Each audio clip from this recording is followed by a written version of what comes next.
I'm just going to quickly introduce the session before passing on to Jonathan, our moderator. But I want to begin by saying hi, everyone.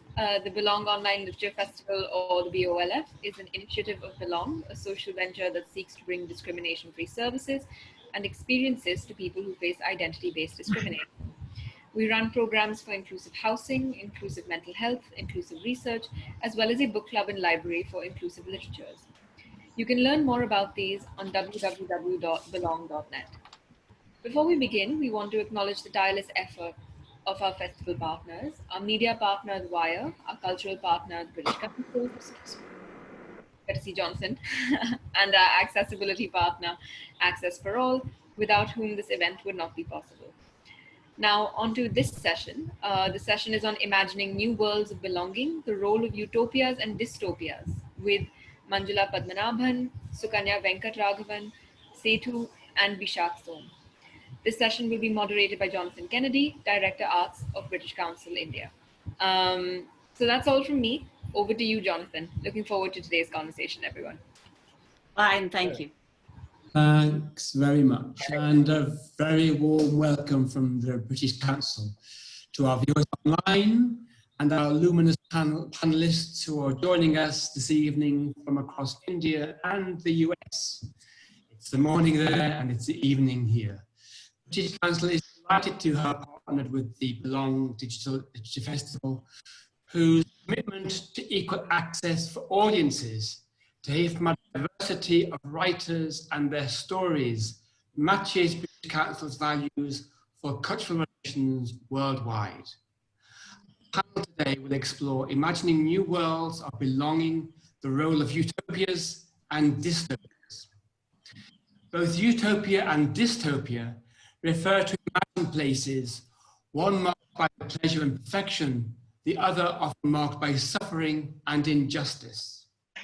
George Orwell in 1984 and Animal Farm, and Aldous Huxley in Brave New World offer a Western lens of a utopia and a dystopian world.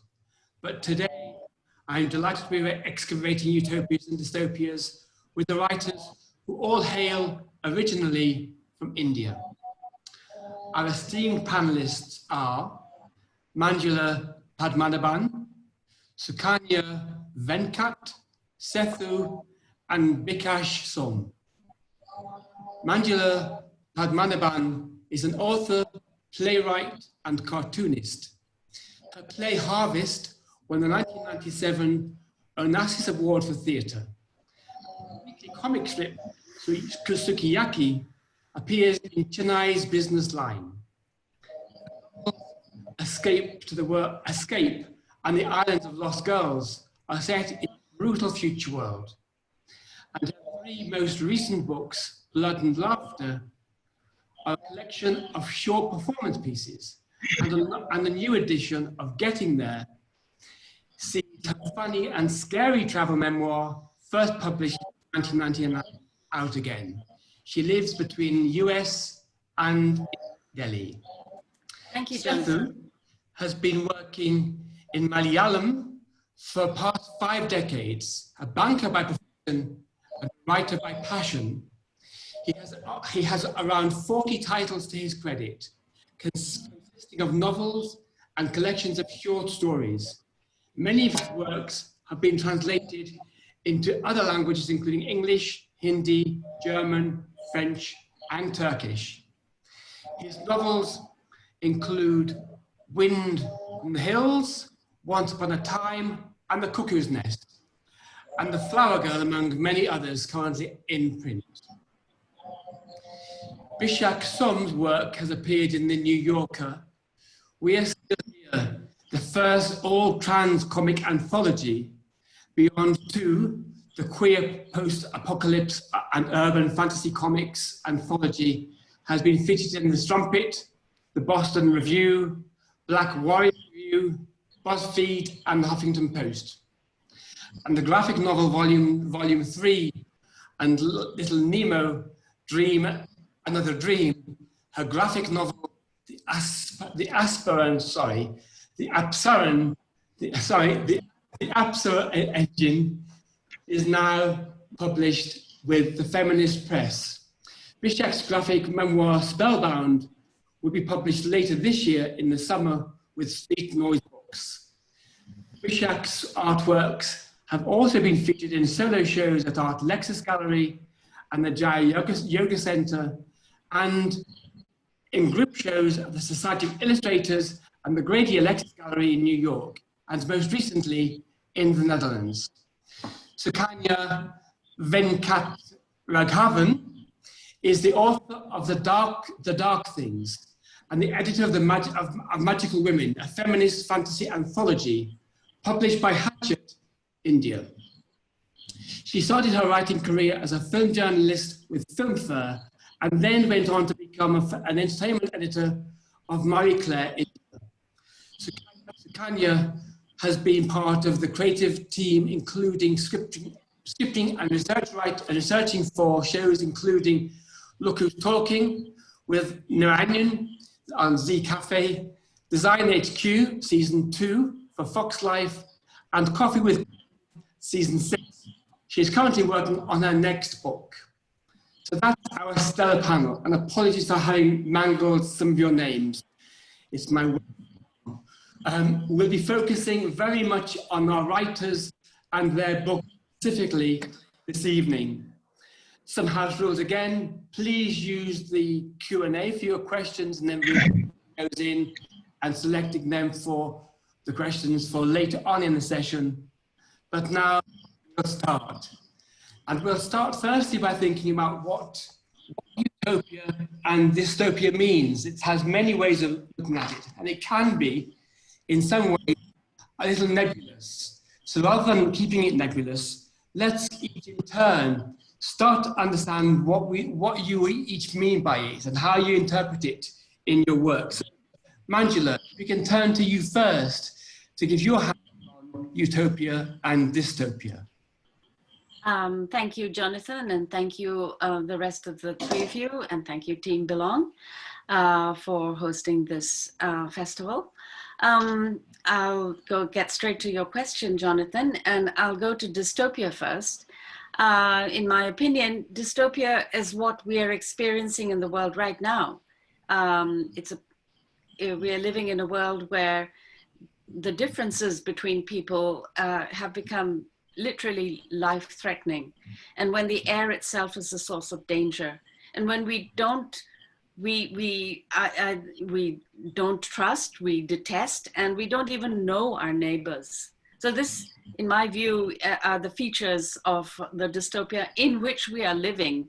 And I'm often asked why I write books which are so dark and threatening. In my view, you just look outside your window, it is dark and threatening right now. And my books are merely a very slight exaggeration of what we can see around us and what we can see is due to happen. So I feel we all know dystopia. What many of us are perhaps less conscious of, I think we've all heard the word utopia. I'm not sure whether everyone has thought about what their view of utopia might be. I would say, by contrast, from a dystopia, a utopia is a place where each of us is a place where each of us yearns to live, where we have the freedom to exist as we wish to be, with whom we wish to be, and a place where animals and plants are considered the equals of human beings. In my version of a utopia, there would be far fewer humans than we have today. And I would hope to live in such a place, of course, but I don't expect it. I don't expect it. Thank you. Thank you. Sukanya, your take, I think, is going to be a slightly different take from Manjula. So, Sukanya, over to you. Well, first of all, thank you. I'm very happy to be here. Thank you, Team Belong. And thank you, co-panelists. Thank you, Jonathan. I'm actually a little, I feel like, yes, I really echo what Manjula said, that you don't have to look further than the lives we're leading today, or the world that we exist in today, to define dystopia. But and I also feel that you know, a lot of it is framed from experience, and the experiences that we are all having, especially women, so to speak, sometimes just have the worst experiences when it comes to feeling safe in this world. And I feel like when it comes to utopia, I think they're actually two sides of the same coin. I think you might find that they're very eerily similar, because to me, utopia kind of signifies a need or a specific need for perfection, and perfection suggests, to me at least, a certain sense of rigidity. Doesn't allow for expression. And so I'm not sure that I actually like the idea of a utopia, but if I had to go with something, I would probably go with what Manjula said, where people are safe, where animals and plants are respected a lot more than they are today, where there is no violence against women, children, against human beings, again, where we are kinder to each other, I think. Where small you know, I think we are so surprised by small kindnesses. The large kindnesses we take for granted in our world, but the small kindnesses surprise us so much.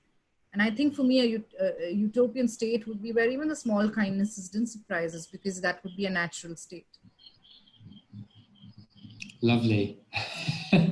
I've got small kindnesses and a place where we're going to yearn to live, as opposed to the one that we're kind of experiencing presently.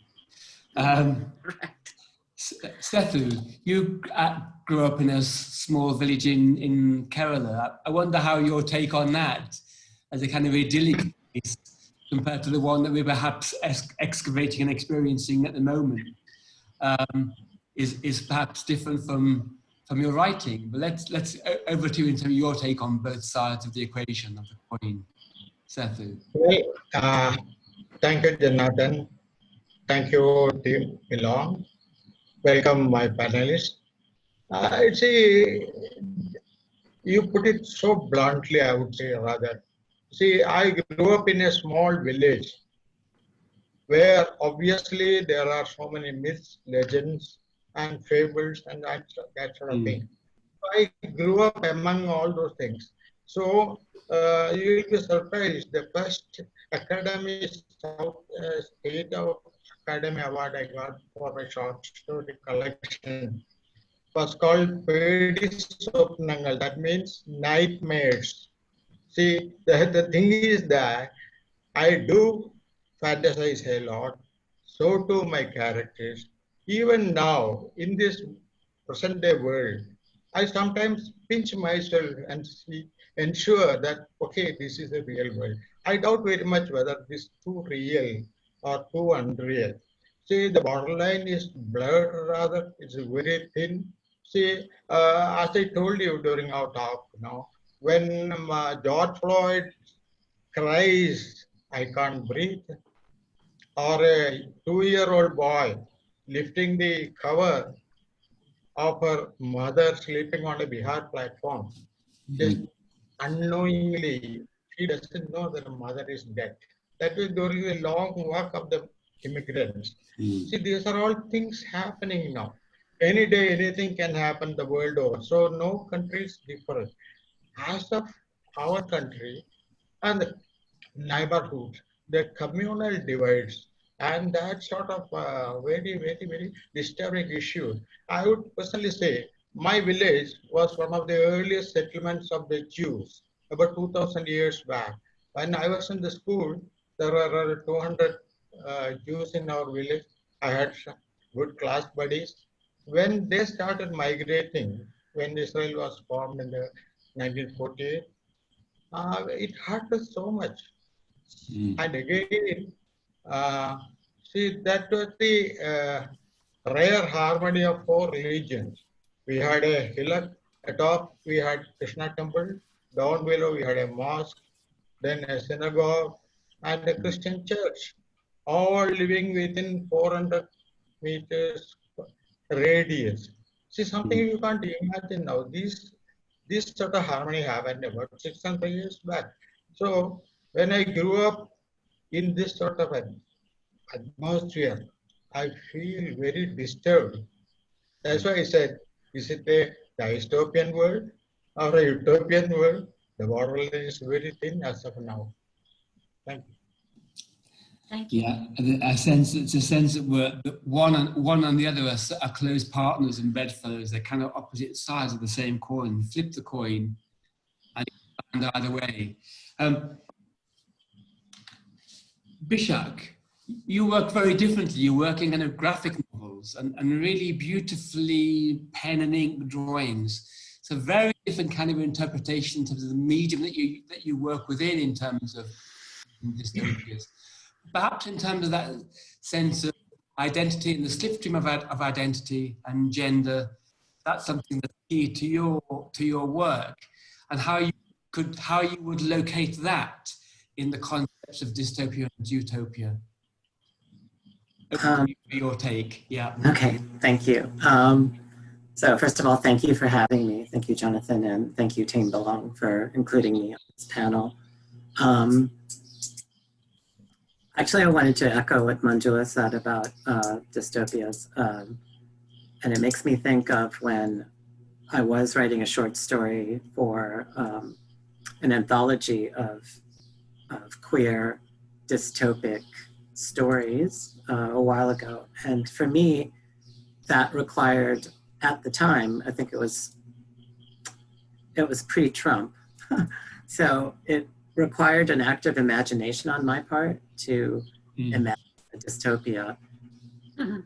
Now, there's no imagination involved anymore. It's like, it's Correct. So, but that's something relatively, I mean, you know, these seeds of dystopia have always been with us. It's now that they're, you know, ravaging the garden. So I would say that active imagination, as far as dystopia is concerned, is kind of out of the picture now.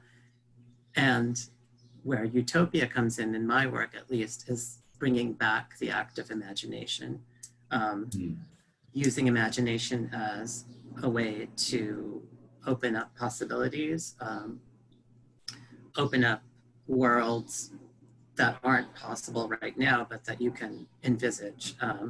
And specifically, as far as gender is concerned, you know, my book, Apsara Engine, deals with some issues specific to that in terms of how queer and trans people are able to imagine themselves inhabiting worlds that don't exist right now because of gender strictures and moral codes and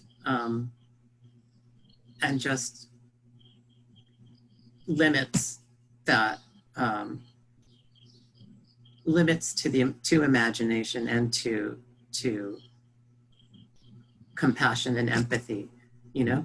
And I think some of my work tries to unearth ways of entering, and I won't say it's a utopia, but the possibility of multiple utopias.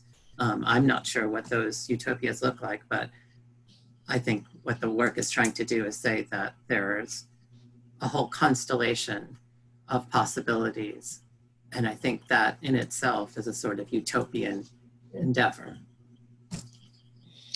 It's fascinating because I think with what everybody has sort of said so far in different ways is how the current conditioning of how we're all living, setting aside COVID-19, in terms of the need for empathy and the need to be able to put ourselves in other people's places is also a kind of a key concern of why we also believe that we're living through something that is a dystopic time. There's something quite fundamental there, I think, into each issue, very different perspectives on the concept. Could I make it? Yes. Yeah, could I make a yeah, little point? do. Yes. Yeah, go for it. Yeah. I'd like to say, I'd like to share an experience I had 2 years ago. I attended a conference on utopia in Spain, And to my shock and amazement, I had been asked to be the keynote speaker. And the reason I was taken aback is that my work has always been associated with dystopia. So my first joke was, you know, wow, I'm here talking about utopia, and thank you for inviting me, but you know, this is not. Anyway, what I discovered after a very charming 3-day conference was that it's really important. This is what I became conscious of. It's really important to aspire to a utopia. It not to push it aside, as many of us do, because we're discouraged by what we see and by the news and the events of today. We're discouraged and we tell ourselves that it's, you know, there is no hope.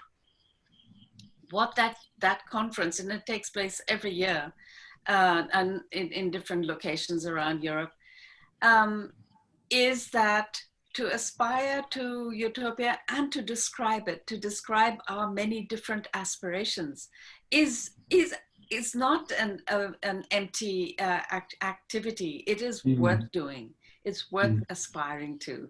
And I do think in our work, and especially, I mean, what Sethu was saying about the life in a small village many years ago, it's worth reminding ourselves that it's possible.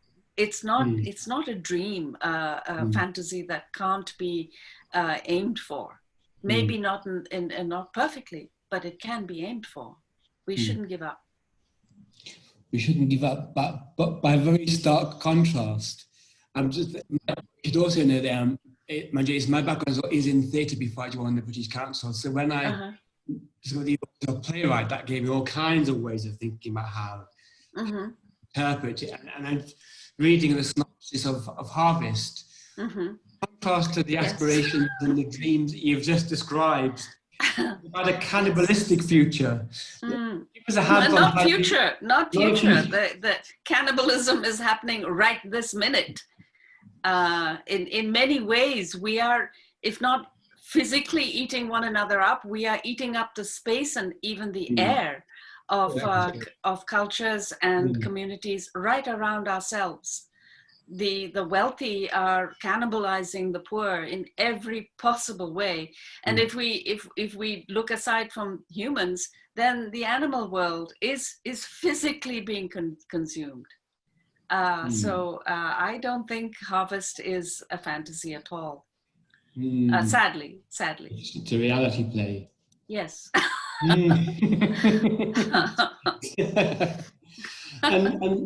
And Sethu, in the Cuckoo's Nest, you had a whole take on faith there, and how faith can be, I guess, again, one the same, both utopian and dystopic.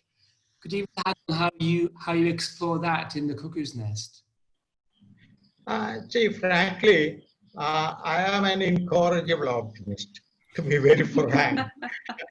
I think there should be at least a faint ray of light at the end of the tunnel.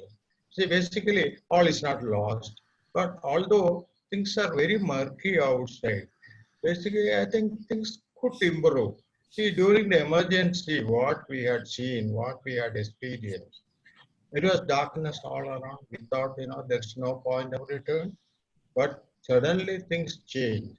Now there is another similar situation. But see, Janathan, in Indian complex social setup, I heard that there are about 3,000 castes and 25,000 subcastes. Each have their own faiths and beliefs and value systems. See, you would have heard about Ka Panchayat in certain parts of North India. I have written about it in the novel, where honor killings, are quite common. The father killing a daughter, whatever it is, for crossing the line, crossing borders.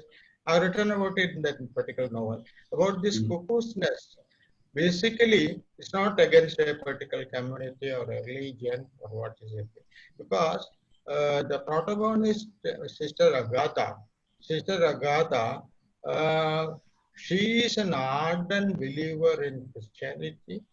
She admires Hinduism, she admires Islam, and all the religions. At the same time, she feels that there should be some way of respecting or acknowledging other religion, and that's called tolerance or pluralism or syncretism, whatever way you could say. And then that's why her main aim was to put up a hostel for hapless girls, empowering them, not for protecting them, empowering them so that they can fly out. That's why she's called it a nest. See, this is not a place where you can rest forever. You are expected to come in, fly out when you are reasonably empowered. So, but only condition was that within the campus, this is a secular institution, within the campus, you shouldn't talk about your religion or caste or whatever it is. You can pray inside the privacy of your room, but not outside. But there should not be any problem on that. So this is, some said this is wishful thinking. I said, so be it. As a fiction writer, I always feel that there is a ray of light, a faint ray of light at the end of the tunnel. So all is not lost. That's a relief.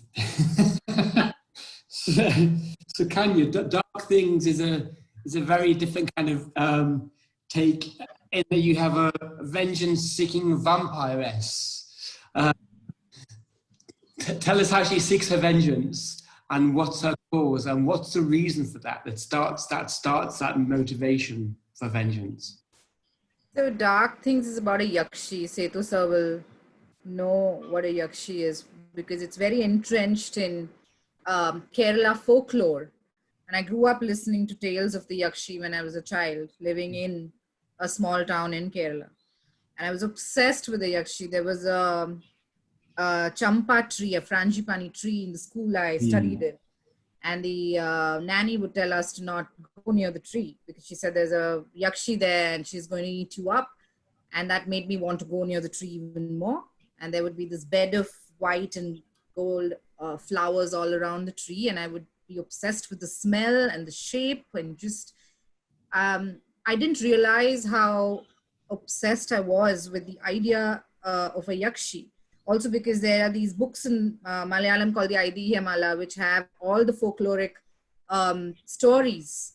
Some of them are cautionary tales, so to speak, in a sense. And the yakshi features very majorly in these books. And I managed to, my grandfather would read some of them out to me. And I think it was only when I grew up and became someone in the world who had to, so we're growing up in a small town, very opposite to what Sethu sir was saying. I actually didn't feel very safe growing up in a small town in Kerala. I even as a young girl, I felt very exposed to lots of things, including the male gaze, or just not feeling safe. The feeling of not feeling safe came from a very young age. And I know I'm not alone in this. So I think when I grew up and I realized I wanted to write fantasy for a number of reasons, the first thing that came to my mind is I want to tell a yakshi story.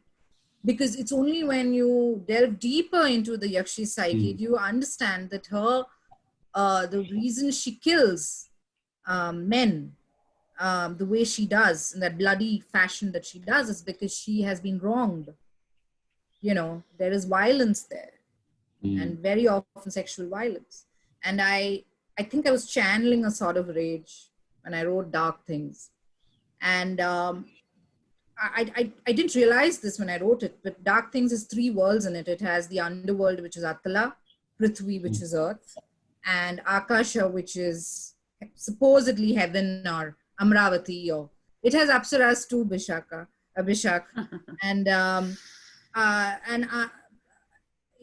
Akasha is supposed to be this idyllic place, or it's supposed to be a myth even in the book, because they're not sure it exists.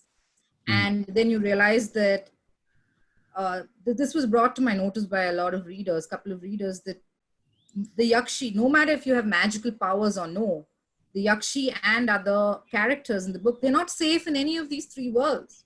And I didn't put that there consciously. I didn't mean to do that consciously. I didn't mean for my characters to not be safe anywhere in the world. And that's when I realized it was reflecting something that came from within me. And they were definitely not safe in Akasha, which was a sort of utopia, you know, supposedly a sort of utopia. And I think also when you talk of agency and, you know, the kind of agency you want to give women or characters with desire, you speak of Apsaras, they have no agency, actually. They do what they're told. Or go and seduce this smelly rishi sitting by the tree who's been meditating for the last 200 years, and that's your job. And the Apsara goes and does the bidding. And I'm also obsessed with Apsaras for the same reason. There's a psyche there that I want to explore. So I realized that the Yakshi and the Apsara are not very different in certain ways. And if you ask me where did it all come from, I don't know. I think it comes from that feeling it comes from experience. And I think people think writing fantasy means you just conjure up these, you know, imaginative worlds, and it's not rooted in reality. But I think fantasy, you actually have the tools and the weapon to speak more expressively about reality, but you can cloak it and you can say it differently. You can say it, and the message can be cloaked in another way if you so choose to. So I think with Dark Things, for sure, I didn't realize where the story came from until years later. It's been about 5 years since I wrote it now. Now I know where it comes from. And now I realize, oh my God, my Yakshi wasn't safe in any of those three worlds. She faced danger everywhere. And yeah, I don't know what that says for the state of the world inside my own head. Well, it sounds from how you've described how you got to that point, it was something that was from experience of growing up, and then something deep in your subconscious that you hadn't realized until you could have looked back at it with some time. So, gosh, it's the depth that comes from the reality that enables you to then have these fantastical imagining. It doesn't even, Jonathan, it doesn't even have to be a major incident or something. It's just the state of being for women and you know, people of all genders. It's just how we are made to feel in the world. And you don't realize it unless someone points it out to you, that you've always lived in a state of alertness, so to speak, you know. So, I mean, it doesn't even have to be a specific experience on it. It's just the way we live, the way we exist. And I think Kerala, especially because Kerala is supposed to be a great place for, I mean, it's especially now it's got this, you know, amazing image and everything, but I didn't feel safe growing up. I mean, maybe I would have felt the same anywhere, but there was a certain misogyny that was very rampant around the place that felt very normalized too. It was very normalized. And I didn't realize until I left and I grew up and I, you know, experienced the outside world that, oh my God, that's not normal at all.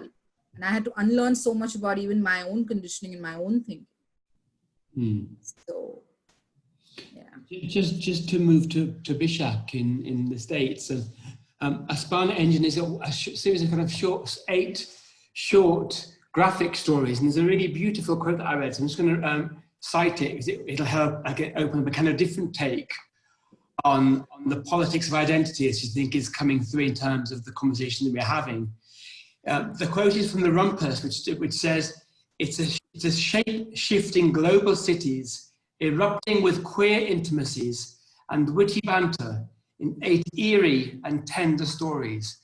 So very personal, very evocative sense of what the graphic novel does in terms of your stories in a Sparna Engine, Bishakh.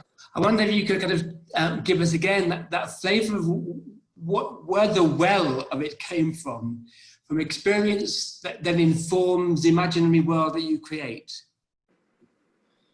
I guess I'll just initially I'll go off of what Sukanya said about Apsaras. I I think whether I knew this or not, part of the project of the book was to restore some of that agency to my sorrows. And I think, they're not, the characters in my book are not named as such, but they are forces or embodiments of femme and queer energy. And I think that's what I was trying to channel by calling the book Apsara Engine. There's a sort of strength in the femininity and femness of these characters that was the engine of the book. As far as where that all comes from, I think a lot of it came from just my personal sensibility of what I would like to see, or how I'd like to see characters inhabit stories, and how I wanted to foreground characters in my stories that maybe had not been represented before. So, some stories just started off by this idea of just wanting to inhabit a space where two Bengali American women are having a conversation. And that was the initial impulse of the story. And then it goes off into something else completely. And I'm not sure how much I choreographed that. I guess I did because I wrote the thing. But a lot of this is unconscious and subconscious kind of longing, and also wanting to shift the narrative towards either the eerie or uncanny. I'm not sure if that answered your question, but I did have another thought as to what Manjula was saying about aspiring to utopias and always wanting to imagine the possibilities of utopia. And that is that I think a lot of what I was drawing on for this book is the way that queer and trans people already do that within their communities, right? So I'm thinking of specifically, let's for example say transgender women in India and the communities that they have created for themselves are, I think, utopias in and of themselves. The way that they have said, well, there are spaces for us within greater society, but we need a space of our own that we can call, our nest or our home. And I think that is a radical act of imagination, of social transformation. And I think queer people are really good at doing that, creating their own worlds, their micro worlds and their own little communities. So as another example, I don't know if y'all have seen the show Pose on Netflix, but it's about queer and trans folks who create a ballroom scene. It's a culture that they've created that's uniquely their own and is a utopia, and it's an act of imagination again. So I was taking that kind of energy that I think is almost like for queer and trans folks, and using that energy as a means of telling stories and of imagining further worlds that people like me can inhabit, so that's where that was the main impulse, I think, behind the book, whether or not I knew it. It's amazing that the political and the fantasy and reality are so aligned in how you've all spoken so eloquently about how you create what you create. Back to perhaps the dark side again with Manjula. In terms of the island of lost girls. Sorry, Manjula, I'm taking you to the dark side again. The Island of Lost Girls is very specifically a kind of a dystopic story about a woman who's been left standing, untouched and unmutilated. In a world where, yes, pretty ferocious landscape to see her. you if you're the one left without that. Yes. So in Ireland, I create a situation where a girl who is born as a woman, as a girl, is introduced to a situation where she's surrounded by other women, all of whom have suffered all kinds of extreme abuse. And she has what we experience through her story is that you cannot assume that you will be well treated just because other people have the same type of body as you. You cannot assume that. You have to find your selfhood. And of course, what I'm offering through the story is that you could aspire to find selfhood outside of your body's appearance or your body's history.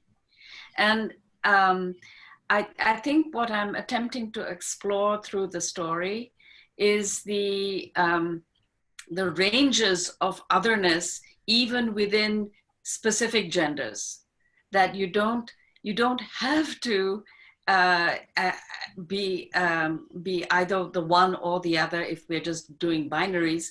Even if we're doing a range of genders, there are so many, the experience is still personal, is still individual. And the individual, I would say, is what I privilege in my work. The individual, regardless of gender, community, or identity. And I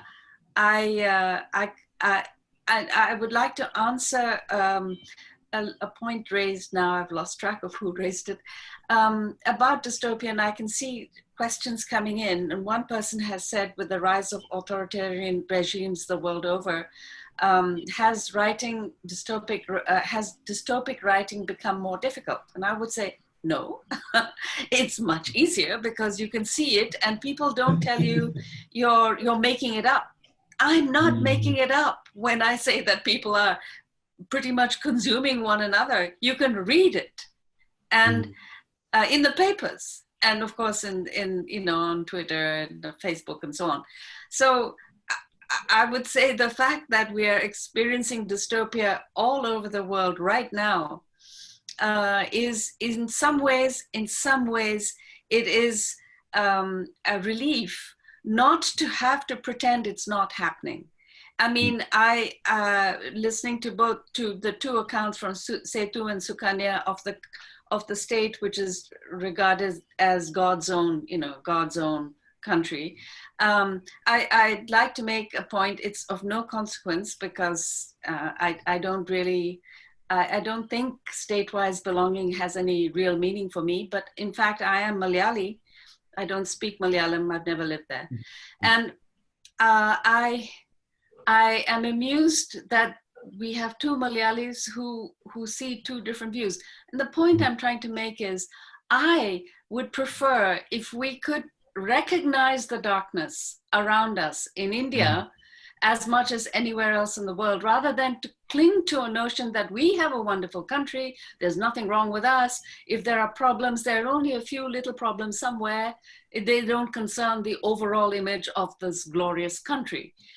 I wish we could overcome that distaste for recognizing dystopia where it is in order to rectify it, not in order to be consumed with guilt or shame or whatever, in order to live outside and beyond it, to do something towards it.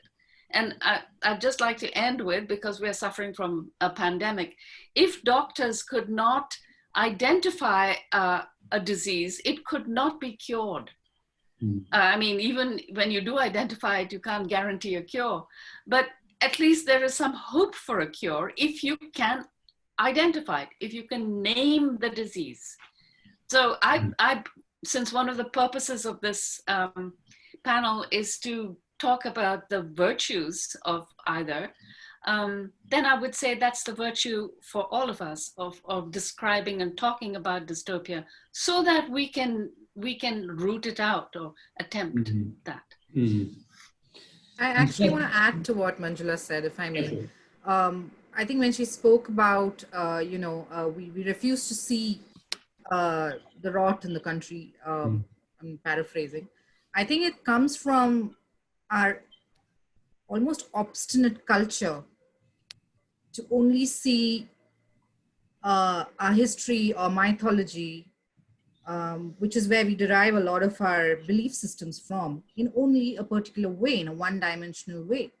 For instance, we celebrate the story of Ramayana, and we're told again and again that Ram Rajya was Ram Rajya, but Ram Rajya, by the way, is a state of utopia, where he ruled just and wise, and everyone was healthy and prosperous and happy. And what really happened in Ram Rajya to Sita, what happened? It didn't matter that he ruled justly or wisely, or that it was a utopian space. It wasn't fair to Sita, his wife. And I think a part of this, what Manjula is saying, comes from our obstinacy to not want to let our myths be reinterpreted, or for them to breathe a new life, because a lot of our belief systems come from there. A lot of our conditioning come from these stories. And until we do that, until we allow that breathing space for our stories, for our history, I guess this might continue. Got it. And Sethu, when we were speaking yesterday, you talked about a disturbed mind space. I suspect that's sort of what we're all kind of contending with in the conversation about the politics of the current, but also disturbing the mind space of each of us, and in the writing of dystopic and utopic writings.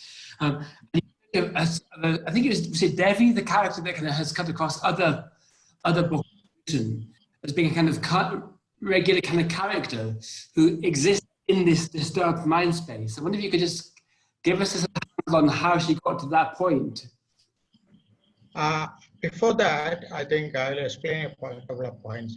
See, basically, dystopian conditions are very real, even in our country. I am absolutely clear about it.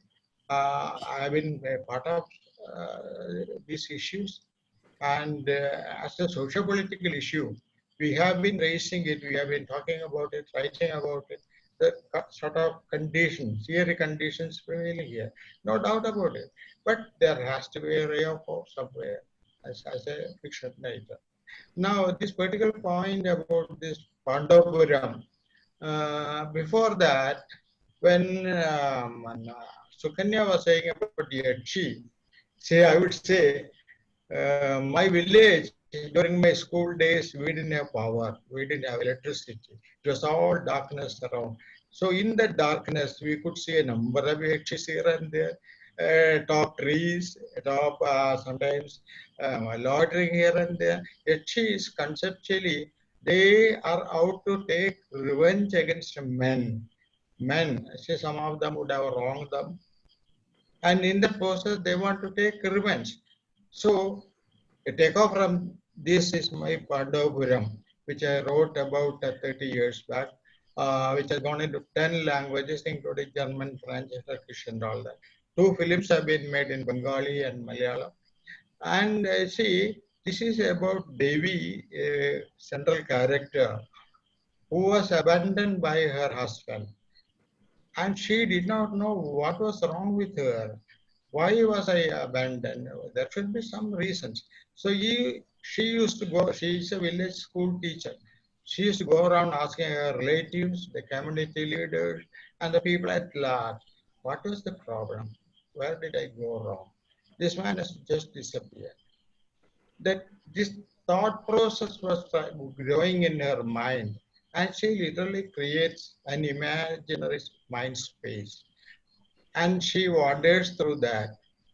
And that space she calls Pandapuram, and linking with the whole concept.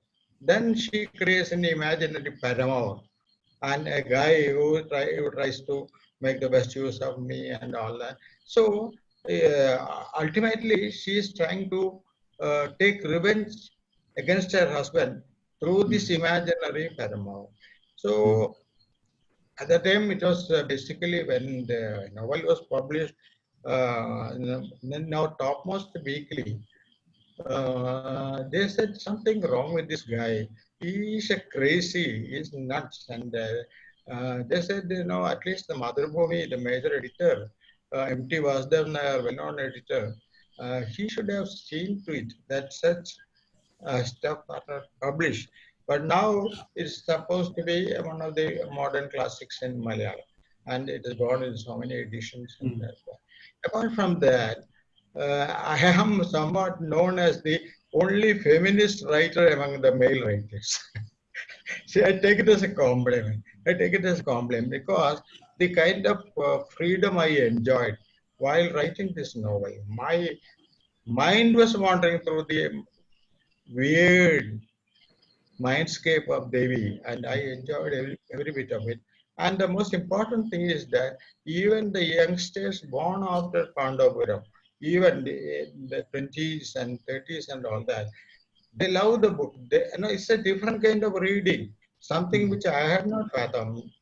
And a lecturer teaching in Canada, she wrote a tantric reading of the novel. She's a Punjabi. And this is simply beyond me. Anyway, thank you that you brought the subject. Basically, it's a highly women-centered novel. And her concerns, that's the concern of the society at large. And that's why people accept it to such a large extent. Thank you. Thank you, Sethu. And you described that character kind of escapes into the imaginary world as a way of getting away from the reality of the experience. And I think perhaps that also taps into some of the work of Bishakh in terms of the visual world that you create is kind of familiar and fantastic at the same time, and how you draw upon your experience as a former architect in the creation of those amazingly illusionary new worlds and fantastical places, yet they're rooted in some sense of the experience that requires this as an escape from the day-to-day. I wonder if you could just give us a handle on how you go about making your artistry tell the story and exploring that theme. So yeah, just to back up a little bit, I was trained as an architect, and I worked in the field for quite a while. And I found it towards the end to be very frustrating work. And the atmospheres of the offices that I worked in became increasingly toxic, especially for someone like myself. But I think what I took away from all that work and from the work and also from my schooling was that what pushed me into the work, into that field in the first place was a love of drawing, and the way that drawing allowed was a sort of tool for world building. And I think that's something that I've been trying to focus on in my comics and my graphic novels. In some stories more so than others, in the sense of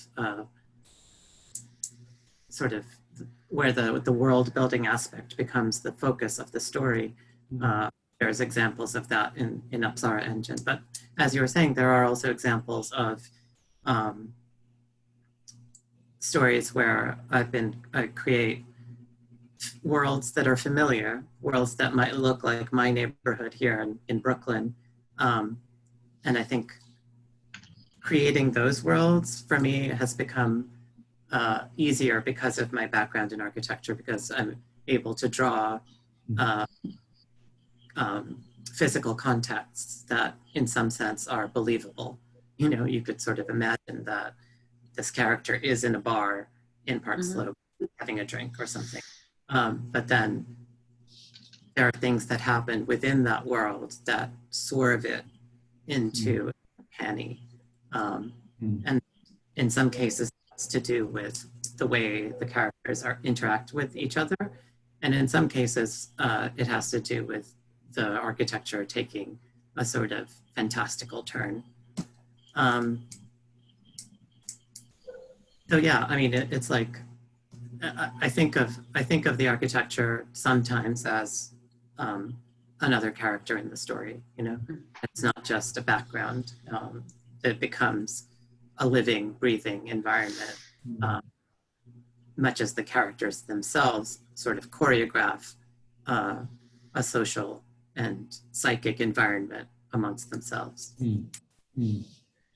I think I know we've reached the hour point, so I should probably turn to our audience's questions and start to address those, and rather than hugging all of my questions. So that's what we shall do. So this is a nicely spiky question to try and address. Does writing fantasy absolve you from dealing with the questions of power, gender, violence, and oppressive responsibility? Are you absolved by writing in fantasy, or is that actually what you're excavating? I think it's probably the opposite. Yeah. But I'll leave you to address it. Manjula, hand I can see. Yeah, I think I'm speaking for all of us when I say we've answered that already. Yeah, you have. You know, so I think we can just move on. Could I make a point? I see two very interesting questions, and one is for Bishakh, and I'm just going to enter it, that one, as well as one from Gopika Hari about whether people feel almost frightened nowadays to express their faith in utopia because of the fear of being seen as privileged or being thought of as insensitive to the plight of the sufferers.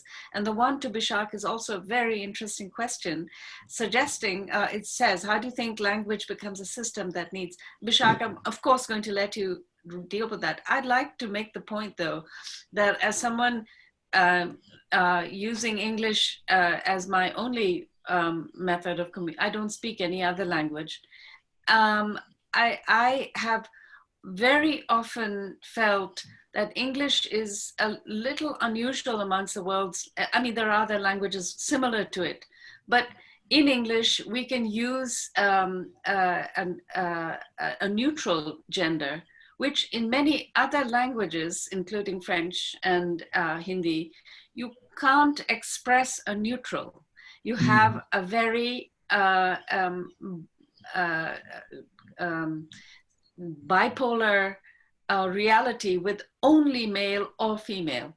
And I feel that in order for people to, it's not just to do with gender, it is to understand otherness, that there is more than just two. There's more than just black or white or up or down or right or wrong. There's the wonderful middle. And in fact, that's where all of us live. We live in the middle. And I'm often sorry that we use terms white and black to define race. We just looking at this at the panel, we can see we are all, including Jonathan, brownish. We are ranges of brown and pink. We are neither white nor black, and that is the reality of the world we live in. And to some extent, language has been a problem for many of us, because in many languages, you can't express an otherness between male and female. That is a problem. But on the subject, if you will allow me to just continue a little longer, on the subject of the fear of being seen as privileged, I think there are some fears that we just have to push through. Yes, if you happen to be privileged, we should not be guilty about that any more than we should feel guilty about being victims. We should not take on guilt for being either privileged or being underprivileged or being victims. The guilt is what shackles many of us from expressing ourselves and expressing ourselves with compassion. I believe compassion is the word that we should all be looking for. I'll take a back seat now. I'm sorry I've taken up so much time. I think Bishakh should be given, should address this issue of gender in language. I think I'm very interested to hear that. Yeah. Sorry, what was the question specifically? It's a question that was sent to us on the chat, and it says, how do you think language becomes a system that needs to be modified accordingly to accommodate diverse identities and to create a utopia which would probably go against certain norms that are perpetuated by the existing language system? So yeah, I was talking a little bit about this on the previous panel about how this is already happening, right? With gender neutral words becoming prevalent in English. So they, them, their. People are creating their own pronouns. Those are, well, I won't say they're being, I think they're more prevalent now than they ever were. So I think people are altering the landscape of language, being active participants in modifying language to open up possibilities of gender and identity. So this is already happening. It's interesting though, because in Bengali, I think, and I'm pretty sure. Yes, I've heard that Bengali is one of the Indian languages where there is, it is not so dual. Yes, there is a tremendous openness. Yeah, if you refer language. to someone in the third person, you say, I think you say "o," right? Like "o," and refer to whether they're what gender they are. This means that. Yeah. But at the same time, that doesn't mean that Bengalis are any more free thinking than anyone else. It just so it's the the question of whether the language presages or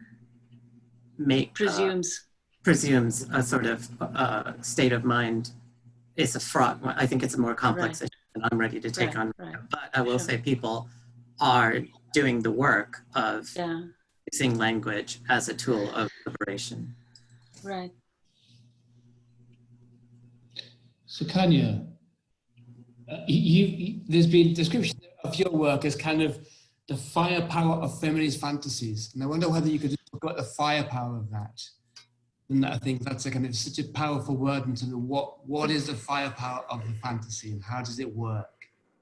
Well, the firepower of that particular book, Magical Women, which I edited, was just my procrastination, to be honest. I was putting off writing my book. And I said, what's the best way that I can not write my own book is to bully other people into writing stories. And that's how Magical Women happened. So although my brief was about women, female characters who would subvert their stories and be willing to tell new ones, I realized that there was a common thread in all the stories, and that was rage. Every single story had so much rage of some kind. And I think that it spoke, and I remember a particular review, I'm not sure who wrote it, which said, oh, there's so much anger and rage in the stories, it's a bit exhausting. And I wanted to say, you find the anger in the stories exhausting, you want to step out into the world and see for yourself, like take a look. That's going to exhaust you even more. The rage outside is going to exhaust you even more. If this is exhausting for you, it's tiring for you. So I feel like that's the firepower. I didn't ask any of the writers to be particularly angry or rageful. But I mean, when I say this, it sounds like the stories are only very angry. And there's a lot of hope in the stories, a lot of compassion. That's also the firepower of fantasy in Magical Women, at least. There is a sense of hope in almost every one of the stories. In the last story by Krishna Uday Shankar, the goddesses decide to end the world. The Trinity. It's not Vishnu, Shiva, and Brahma who have the power, who ideally would have the power to end the universe as is. It's Saraswati, Lakshmi, and Parvati who say, we've had enough. Let's end this world. We deserve a better world. Let's end this one. Let's cancel, reboot, and start. And even though it's probably the story with the maximum amount of actual rage and fire, it ends on a note of hope. That hopefully we'll get it right next time. That's the last line. It says hopefully we'll get it right next time. So that's the firepower. I think that taps into one of the questions that's been raised. Is your writing both satirical, fantastical, but also a kind of corrective, an imaginary kind of corrective for the kind of the flaws that you see in the human condition, the human experience, and the societies that we live in? So motivation to also be a kind of corrective in some kind of arbitrary way about how we looked at what we would like to have, but also tackling the realities of what we experience. Could I make a point here? Go for it. Yeah. In my view, writers are. I believe we are often asked whether we are doing something, we're writing for a particular purpose.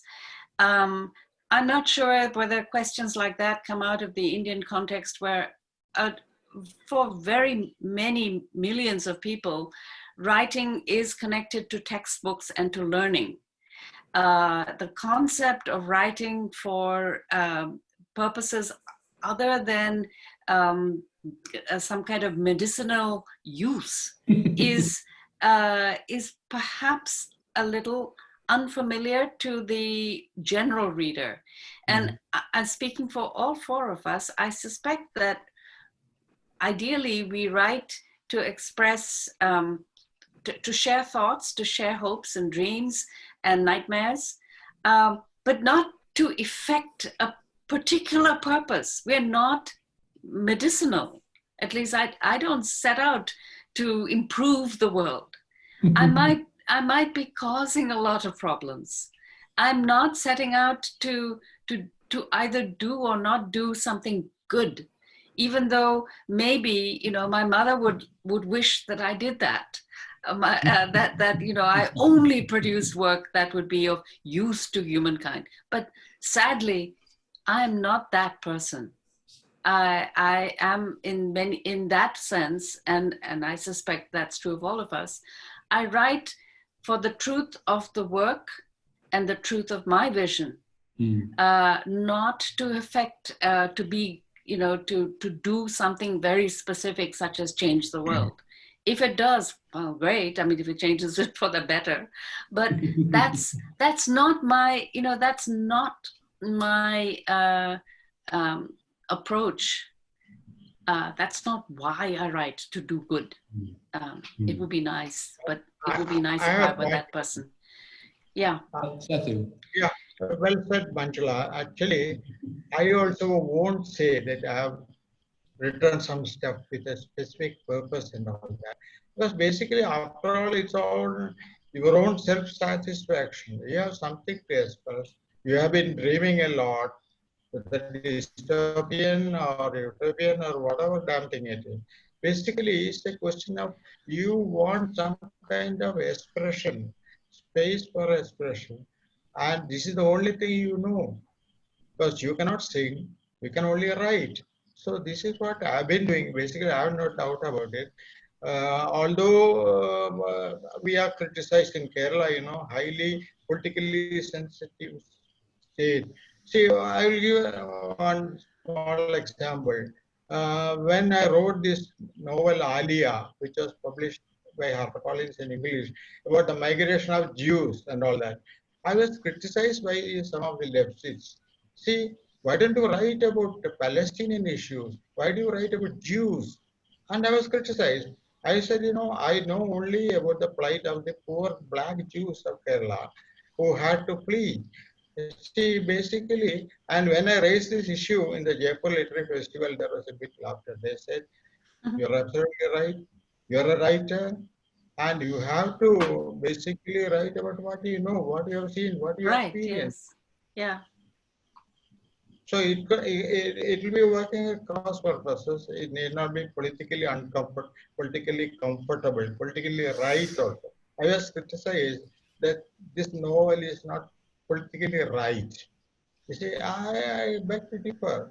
You see, the thing is that, and Sethu released the book both in Delhi and Cochin. He said, you have done a very good service because these black Jews, they are forgotten, they are nowhere seen now, and their history you have recorded. as a direct experience. I grew up with them. And there is no record anywhere in the history of Kerala. As a fiction writer, I thought it was my duty to write about that. Although it is politically incorrect in Kerala. So, Kanye, when you reading, you cited the Toni Morrison quote about writing the book he's always wanted to read. I wonder that when you were first looking at your first book, what was that book you wanted to read, and did you achieve that? Do you think in Dark Things?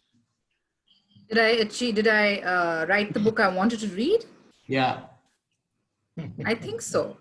I think so, because there were two instances I read it, and this any writers out there who ask about first drafts, second drafts, and the 100th draft. The first draft, I loved my first draft. I was in love with it. And I know usually writers are not in love with their first drafts. I was in love. I thought, oh my God, I'm so good. And then I sent it off to Paulomi at Hachette. And I think she was busy. She didn't read it immediately. And about a month later, I woke up in cold sweat and I dashed off an email to her saying, I'm so embarrassed for having sent that draft to you. Please give it back to me. I need to work on it.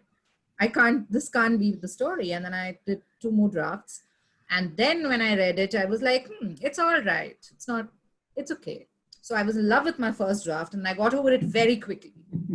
And I was okay with my third draft. But yes, did I write the book I wanted to read? Yes, I did, I think, to a large extent. I think all writers do. I mean, I don't know if I can speak for anybody else here, but you have to like your own writing, I think. Otherwise, what's the point of writing? Absolutely. I'm going to turn to, I think, Hamlet's move on. I've got 5 or 10 minutes left. So just a few more questions for those watching with us online. Want to rattle some things. Let's see what comes of it.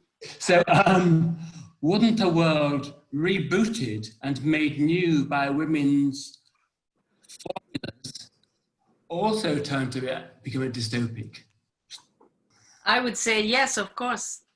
And I think that's one of the things that I explore in The Island of Lost Girls, because the prequel to Island is the book called Escape, in which we experience a country in which all the women have been destroyed. And there's only this one little girl left. But when we leave that world for The Island of Lost Girls, she enters, she's not the protagonist, it's her guardian who is the protagonist really in both books. But in the second book, when, and her guardian is male, and in The Island of Lost Girls, he appears to be a woman because he has altered his body to look like a woman so that he can enter the world of the island in order to protect the girl who has been taken in. And in the island itself, we experience a world filled with women, entirely women, and it is very far from being an ideal place. And I would say, once again, I would say we should avoid trying to imagine entirely either the one or the other is that is male or female are ideal. Of course, we shouldn't even want that. We shouldn't aim for it. And I would certainly not think that a world where the balance has shifted would be better. We know that is typically untrue. And I would go back to my little analogy about color. None of us is black or white. We are all mixed. Bishakh, I wonder whether that there's a similar, the complex nature of transgender and LGBTQI communities in terms of the range of possibilities now. In terms of how we all are and how we consider how we all could be in an egalitarian world where there's a nurturing sensibility, where the contention of black over white or one over the other is different. I wonder whether that's part of the world that you're creating, or is it more of a challenging world in your graphic novels? I think just to go back to one of the earlier questions about whether this kind of writing or writing veers towards utopian thinking is a corrective. I would, in my instance, no, it isn't a corrective, because it's not an attempt to modify or amend or correct the world that we live in. I think my project, at least, is to propose alternate modes of living, of possibility. And that's where, this idea of queer utopias, and I use the plural rather than the singular utopias, to just propose that there is no one singular vision that I'm espousing, but rather that there are so many possibilities. And along those lines, I would say, imagining a world, or imagining a sort of mythology where Saraswati, Lakshmi, and Parvati, that they reboot the world, and then saying that, well, that's necessarily going to be flawed as a solution or a proposal, is also kind of weird, because it's like saying, well, stop imagining this thing because it's flawed.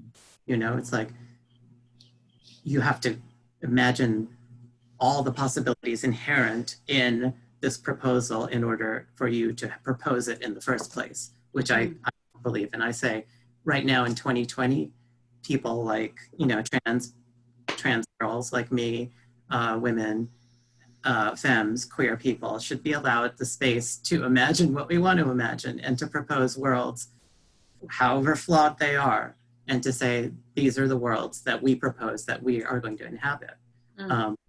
Whether or not they're, obviously they're flawed. We're not, goddesses are, well, I won't speak for myself, but, energy, but we're not rebooting the worlds. We're just saying, here are possibilities that you can imagine of being that are not out there right now. And this is the work of graphic novels and fiction and writing and art, So I'm like, yeah, give us the space to do that. And maybe somewhere down the line, we can talk about how flawed these visions are. There's a question just regarding the relevance of political utopias and dystopias. So you've talked when we were chatting yesterday around, you've been informed by visual things that you've seen that are, I think, in part political. I wonder whether your take into your own work and its kind of small p or big P political take on utopias, and whether you think our way of looking at it because the politics informs your work. If I could just go first here. Yeah, go for it. I would say that the political realities within which we live have reached a point where I'm not even willing to name countries in my books. Because I know that, I mean, there was an issue of drawing a map, because in the Island of Lost Girls, it would have been very helpful to know where the characters are moving. We didn't dare do that, because the map would have shown a fictional presentation of the world, and that would just the fiction of presenting the world the way it would have been would have caused mental meltdown. So my point is, politics is so much a part of the world of literature that many of us as writers have to just step aside from it. And I